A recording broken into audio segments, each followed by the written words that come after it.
No papel ou na urna eletrônica, Tribunal Regional Eleitoral convoca coletiva para falar da polêmica sobre a possível mudança nas eleições do ano que vem em função da falta de recursos.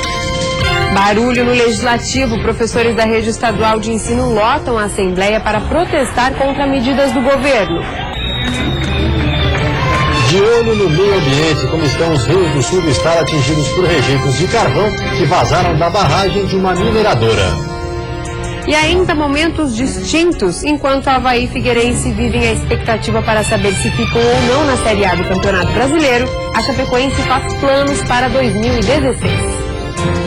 O Band Cidade desta terça-feira já está no ar.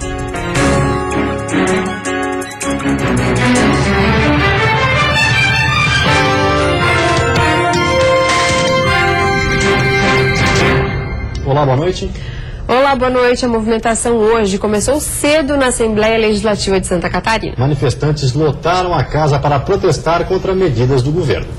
Do lado de fora do plenário, servidores públicos estaduais foram impedidos de acompanhar a reunião da Comissão de Constituição e Justiça. Os deputados seguiram a pauta de votações, mesmo com a manifestação popular. O deputado Mauro de Nadal, presidente da CCJ, justificou. Restringimos parte do ambiente até dar e permitir uma discussão mais tranquila sobre os projetos que estão pautados justamente nesta reta final de ano. Já a deputada Luciane Carminati tentou negociar a entrada dos manifestantes, mas não foi atendida. Diversas categorias a procuraram na tentativa de barrar projetos de lei a serem analisados ainda este ano pelo Legislativo. Me parece que é muito arbitrário nós impedirmos que esta Casa Democrática permita que os mais interessados possam ouvir, se manifestar, se posicionar, questionar e também tentar, obviamente, dialogar com os deputados. O protesto foi organizado pelo Sindicato dos Trabalhadores em Educação e teve o apoio de outras categorias. Eles são contrários à aprovação de pelo menos 6 projetos de lei, entre eles o novo plano de carreira do magistério em Santa Catarina. Assunto que causou muita divergência e resultou em 72 dias de greve este ano. Transforma os trabalhadores temporários em horistas, abre esse precedente, não é? E além de não respeitar aquilo que a gente discutiu na mesa de negociação, que é o plano de carreira, que incorpora a regência, não paga o piso na carreira e, além disso, não deu nenhum reajuste esse ano para os servidores da educação. Outro projeto de lei considerado polêmico é o que aumenta a alíquota de contribuição da Previdência Social de 11% para 14%. A medida vai afetar servidores do Estado contratados até 2008. O governo alega que, se não apertar as contas, pode ter que desembolsar até 2020 quase 8 bilhões de reais para cobrir esse déficit. Aqui na Assembleia Legislativa, nenhuma das matérias tem data para ser apreciada, mas a movimentação das categorias deve continuar hoje durante todo o dia e a expectativa é receber cerca de 1.000 trabalhadores. Os reflexos da superlotação do sistema carcerário do estado acabaram provocando a interdição parcial do presídio de Joaçaba. Hoje o presídio de Joaçaba abriga 170 detentos, sendo que tem capacidade para no máximo 140. No local estão abrigados presos de várias cidades da região, que apesar de terem suas delegacias de comarca, não possuem presídios. A situação dificulta o trabalho, que é formado por 22 funcionários. Destes, 16 são agentes, sendo que 10 atuam diretamente por dia na unidade. A maioria dos detentos aqui do presídio cumpre pena por tráfico de drogas. Cerca de 40 deles são do regime semiaberto. No entanto, um dos agravantes para a situação atual foi o fechamento da unidade de Capinzal e, com isso, a transferência de cerca de 50 presos para Joaçaba. O Estado pode tentar reverter a decisão, mas enquanto isso não ocorre, a unidade segue parcialmente interditada, não recebendo detentos de outras cidades. E a seguir, Dia Mundial de Combate à AIDS. Na região oeste, pessoas que morreram com a doença receberam homenagens. E através da história de uma portadora de vírus HIV, vamos falar sobre a importância da prevenção e do diagnóstico precoce da doença.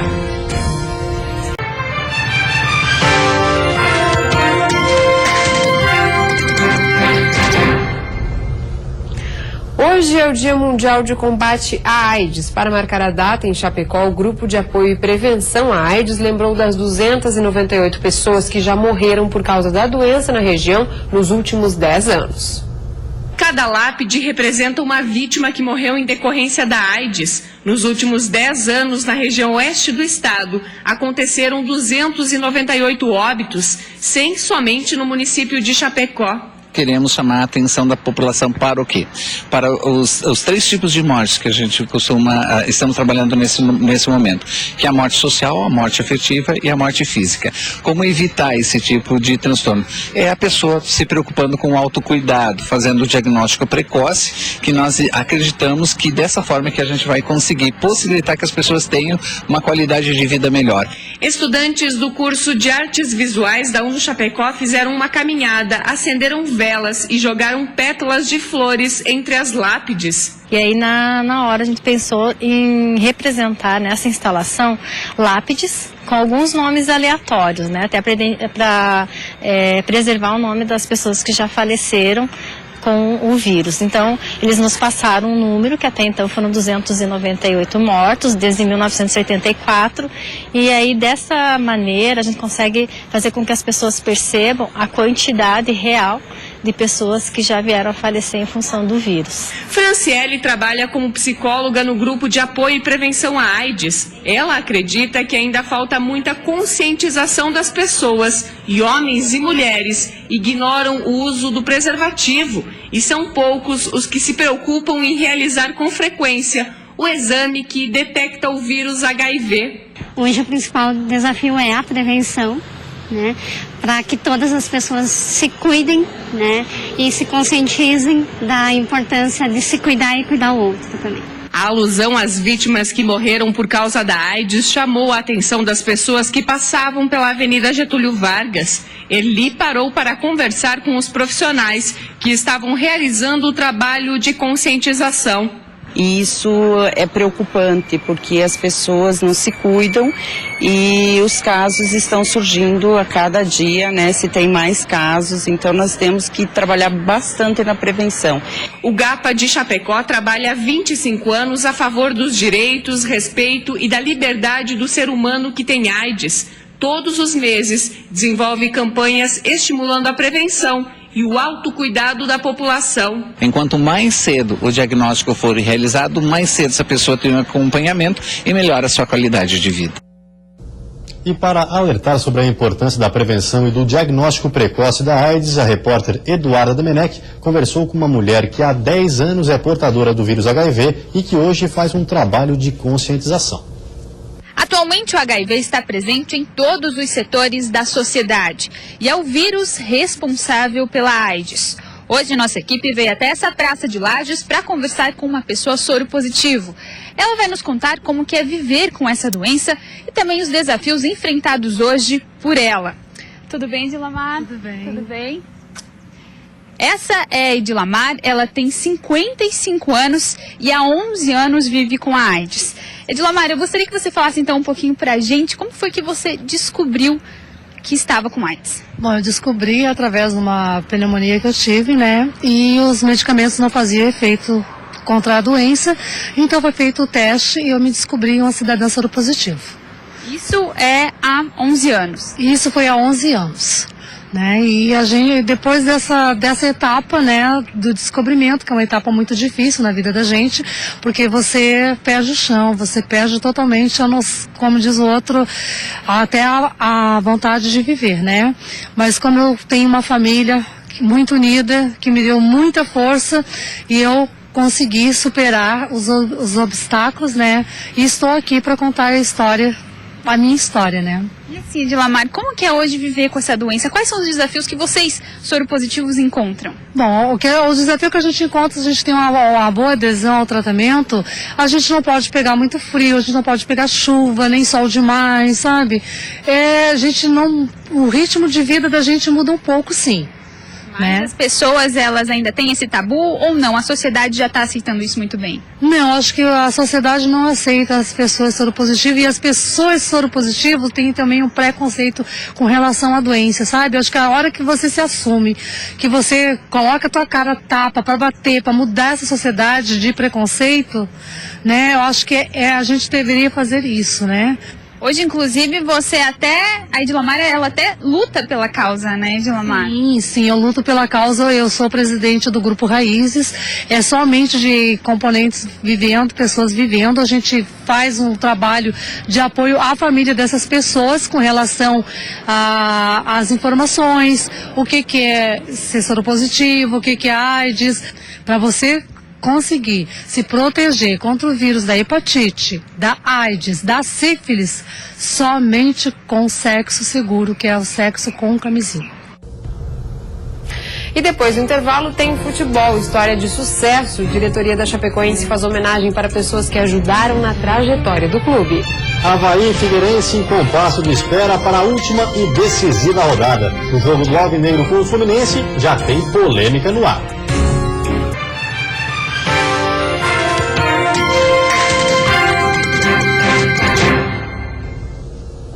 Futebol, o Criciúma está reformulando o elenco para 2016. Depois das dispensas de alguns jogadores, o Tigre aposta em novas contratações para montar uma equipe forte para a próxima temporada. O campeonato mal acabou e o Tigre está se mexendo em relação ao elenco para 2016. Primeiro, pensando nas renovações. Começando pela defesa. Até essa quinta-feira, o Tigre deve fechar um acordo com o goleiro Luiz. E até agora, a informação é de que o propósito do Criciúma é ambicioso: conseguir comprar grande parte dos direitos econômicos do goleiro, que pertence ao São Caetano. Ainda em relação à defesa, Adalberto e Wanderson estão praticamente fechados com o Tigre para a temporada que vem. No ataque, Thiago Ada, que pertence ao Atlético Paranaense, tem poucas chances de permanecer no time, assim como o meia Dudu, emprestado pelo Coxa. Mesmo assim, a diretoria tenta a permanência. Quem tem trabalhado para que o melhor para o Criciúma aconteça é o novo gerente de futebol, Emerson Almeida, ex-jogador do Carvoeiro e então coordenador das categorias de base. Tentando se adiantar nas negociações e na avaliação física dos jogadores também. Atletas que estão certos para o ano que vem já estão passando pelos exames do cardiologista Paulo Henrique Cardoso. Nesse exame nós estamos avaliando a capacidade cardiovascular dos atletas e possíveis alterações de arritmia, alterações eletrocardiográficas que possam ocorrer durante o exame e ter alguma consequência dentro do campo. Até agora todos os exames que fizemos não teve nenhum exame alterado e os atletas estão num bom condicionamento físico. E a diretoria da Chapecoense fez uma homenagem na noite de ontem às pessoas que ajudaram o time a chegar na situação privilegiada que vive hoje. Eles foram aplaudidos e reconhecidos pelos torcedores que estavam na Arena Condá no jogo contra o Goiás. O momento foi de muita emoção, principalmente do presidente do Conselho Deliberativo, Plínio Davi Denês Filho, que acompanha de perto o clube desde a criação até a conquista. O momento vivido por nós foi quando o Edgar Ferreira chegou em Chapecó e montou uma equipe para disputar um campeonato catarinense que até então parecia impossível para a nossa camisa. Foram homenageados Edgar Ferreira, que conquistou o estadual de 1977, Joel Castro Flores, que levou o time para o Bi do Catarinense em 1996, Agenor Pitinin, que foi destaque em 1997, Mauro Ovelha, que comandou o time verde e branco na última conquista do estado, e Gilmar Dalpozo, que presenteou a Chapecoense com os acessos históricos como a elite do futebol brasileiro. E nós, naquela época, o time tinha vindo do amador para disputar o campeonato. Então é muita diferença. Hoje as condições de trabalho que tem aqui não chega nem um terço. Há pouco eu estava ali na academia ali, tá dizendo, nós corríamos no asfalto. Eles fazem a preparação ali na academia, né? Então hoje fica fácil para as pessoas conhecer, porque Chapecó passa a ser um ponto de referência mundial. Então é um orgulho, estou muito feliz mesmo, mas eu queria compartilhar com todas as pessoas que fizeram essa história bonita. Cada ex-técnico recebeu uma placa como homenagem, já que os 5 fizeram histórias nestes 40 anos do clube. Então, todos eles estão aqui, né, por essas conquistas. E chegando na Série A, Chapecoense era o patinho feio, que ia só passear na Série A, mas eu acho que muita dedicação de todos nós, de diretoria, comissão técnica, os patrocinadores que acreditaram no nosso projeto. Avaí e Figueirense vivem cada vez mais a expectativa para a rodada de domingo, fim da Série A 2015. Os dois precisam vencer, mas os jogos não vão ser fáceis. Com relação ao alvinegro, já existe uma polêmica no ar. As especulações começaram desde que acabou a rodada do fim de semana. Será que o Fluminense vem para Florianópolis entregar o jogo para o Figueira e complicar o Vasco na luta contra o rebaixamento? Não, acho que não tem nada disso. O futebol é uma coisa séria. Lá tem pai de família, tem família que depende do trabalho deles, então tenho certeza que vão vir para jogar futebol. Vão querer jogar, vão complicar nós, mas vamos medir força com eles. Vai ser nós de um lado e eles do outro buscando a vitória, mas acredito que nós vamos fazer de tudo para buscar a vitória e sair vitorioso domingo. Com Marquinhos e Juninho suspensos, Bruno Alves e Marquinhos Pedroso vão ocupar essas vagas. Para o jogo de domingo, promoção para estádio cheio. Torcedor com a camisa alvinegra vai pagar apenas R$10. E o som da torcida no Scarpelli vai precisar ser grande para apagar a memória do que aconteceu no Morumbi. Não conquistamos a vitória, porém isso já passou, né? Não podemos ficar chorando pelo leite derramado. Agora o nosso único foco é a vitória sobre o Fluminense domingo. O jogo do ano para o Avaí vai ser contra o campeão Corinthians, que não vai querer perder diante do torcedor. No Leão, Raul Cabral, o auxiliar que virou técnico do Avaí, vai comandar o time pela 4ª vez. Nunca foi técnico em uma situação tranquila, mas dessa vez enfrenta o maior desafio. Esses jogos têm sido, a gente sabe que são finais. O jogo contra o Joinville também foi um clima de tensão muito forte. O jogo contra o Fluminense também, só que fora de casa. A gente entende a torcida às vezes, a falta de paciência em alguns momentos, por a gente precisar do resultado. Mas a gente precisa de serenidade para a gente tomar a decisão. Realmente era um jogo realmente difícil, a gente precisava ser sereno, estar concentrado. A gente trabalhou várias situações e a gente faz aquilo que a gente treina. E a seguir, tragédia ambiental no sul do estado completou 1 ano, mas até agora pouco foi feito para reparar os danos. E ainda a TRE esclarece a polêmica envolvendo a possível mudança na votação das eleições do ano que vem.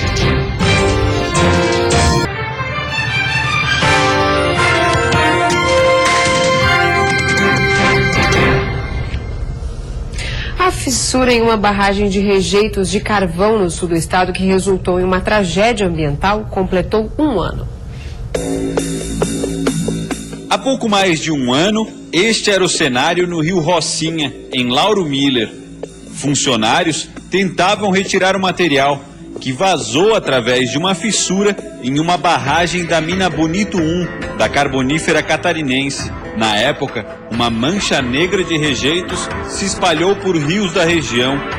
Para moradores, um drama, ao ver dia a dia que o rio já não serve mais para praticamente nada. É um rio que podia ter um peixe, né? A gente mesmo podia tomar um banho. É um rio totalmente morto, né? São motivos que fazem com que a atividade extrativista mineral acumule processos em Santa Catarina. O Ministério Público Federal possui pelo menos 26 inquéritos envolvendo mineradoras, que ao longo de décadas tentam minimizar os impactos causados à natureza. Este aqui é o rio Rocinha, e muita gente acha que os rejeitos depositados aqui não vão muito longe. E isso é um grande engano.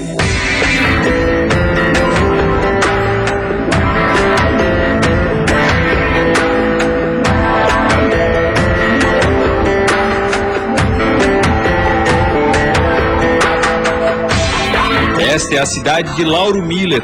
Daqui, o Rocinha desemboca no rio Tubarão e veio parar aqui, na estação de captação e tratamento de água, já em Tubarão. A água que desce o Rocinha, mesmo com os rejeitos da mineração, é usada no abastecimento de mais de 100 mil habitantes. é o alumínio, ferro e o manganês. Nós acabamos tendo, vamos dizer, uma etapa a mais no tratamento para poder fazer a retirada desses metais. O Departamento Nacional de Produção Mineral decidiu interditar a barragem devido à falta de um plano de segurança para o local. A Fátima aplicou uma multa de R$900 mil. Além disso, as atividades da empresa chegaram a ser interrompidas. Mas em março, a Carbonífera Catarinense aproveitou uma lei estadual para reduzir 90% do valor da multa. Isso porque a empresa apresentou um projeto para a área e, assim, a multa só será paga após a recuperação ambiental dos locais atingidos. Até agora, o projeto ainda está na fila para análise técnica da Fátima e por isso não saiu do papel. Já o Ministério Público Federal fez um acordo com a empresa, aplicando uma multa de mais de R$500 mil, valor que começará a ser pago a partir de janeiro. Até agora, a maior punição aplicada para o acidente de 2014. Para o representante do Comitê da Bacia Hidrográfica do Rio Tubarão e Complexo Lagunar, órgão que luta pela preservação do rio, são medidas e valores que até ajudam, mas ainda é pouco para os danos causados em décadas por uma atividade tão contaminante. É difícil dizer que o que foi feito foi adequado ou não, até porque você não sabe a extensão efetivamente do que de fato aconteceu. Por mais que o rio tente, né, se depurar, se regenerar, às vezes é insuficiente pela tamanha carga, né, que é depositada nos cursos d'água. Na Carbonífera Criciúma, ninguém quis comentar o assunto. A empresa emprega pelo menos 600 pessoas na região. Quem não trabalha deve ter um primo, sobrinho, um filho. Também não trabalha, mas depende também, né? Fica amarrado, né?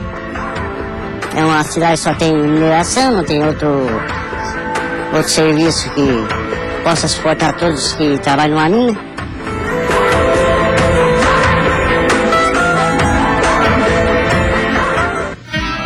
As nuvens voltam a predominar em todas as cidades do estado nesta quarta-feira. Por causa do ar abafado, deve chover a qualquer hora do dia. A mínima fica em 10 graus na Serra e a máxima em 27 no oeste. No Planalto Norte, Litoral Norte e Sul, a máxima chega aos 22. Já na Serra, Vale do Itajaí e Grande Florianópolis, máximas entre 20 e 21 graus. Há 15 anos, eleitores brasileiros votam através das urnas eletrônicas, mas um anúncio publicado ontem no Diário Oficial da União pode comprometer esse processo. O TRS manifestou hoje sobre o assunto. O desembargador Sérgio Bastiluz afirmou durante a coletiva de imprensa que o contingenciamento impacta no orçamento da Justiça Eleitoral para a aquisição de novas urnas, que a cada eleição precisam ser renovadas. O valor total publicado no Diário Oficial da União, que não será repassado para a Justiça Eleitoral, soma pouco mais de 428 milhões de reais. Não tem a menor dúvida que está servindo de instrumento para pressionar o Congresso Nacional para a aprovação do orçamento. Porém, em Santa Catarina, o objetivo do Tribunal Regional Eleitoral é manter as ações planejadas e concentrar esforços junto ao Tribunal Superior Eleitoral e ao Supremo Tribunal Federal para que as verbas devidas sejam repassadas, a fim de garantir as eleições eletrônicas no ano que vem. Para o presidente do TRE, Santa Catarina não será prejudicada por este contingenciamento. Nós temos o número suficiente de urnas para fazermos as eleições municipais em Santa Catarina. Agora, nós vamos atender às orientações do Tribunal Superior Eleitoral. A aquisição das novas urnas para as eleições de 2016 já está em processo licitatório, com uma despesa estimada em 200 milhões de reais. A demora ou a não conclusão deste processo de licitação causaria um dano irreversível e irreparável à Justiça Eleitoral. Um retrocesso. Né? Os senhores já pensaram votar aquele voto cantado, o voto formiguinha, o voto carbono, convocar mesários, a impressão de células, as urnas em lonas, Independentemente deste impasse, o cadastramento biométrico segue em 5 cidades do estado: Florianópolis, Blumenau, Joinville, São José e Palhoça. Os eleitores têm até o dia 22 de março de 2016 para atualizarem o título. Aqueles que não realizarem o cadastro terão o título cancelado e sofrerão penalidades como suspensão do CPF e bloqueio de conta bancária. E antes de encerrarmos, vamos ver como está o trânsito ao vivo aqui na capital. Você vê imagens das pontes Pedro Ivo Campos e Colombo Salles, movimento intenso com um pouco de lentidão para quem acessa o continente. Na Grande Florianópolis faz 23 graus nesse momento. E você fica agora com o Jornal da Band. Uma ótima noite a todos. Até amanhã. Uma boa noite para você. Até amanhã.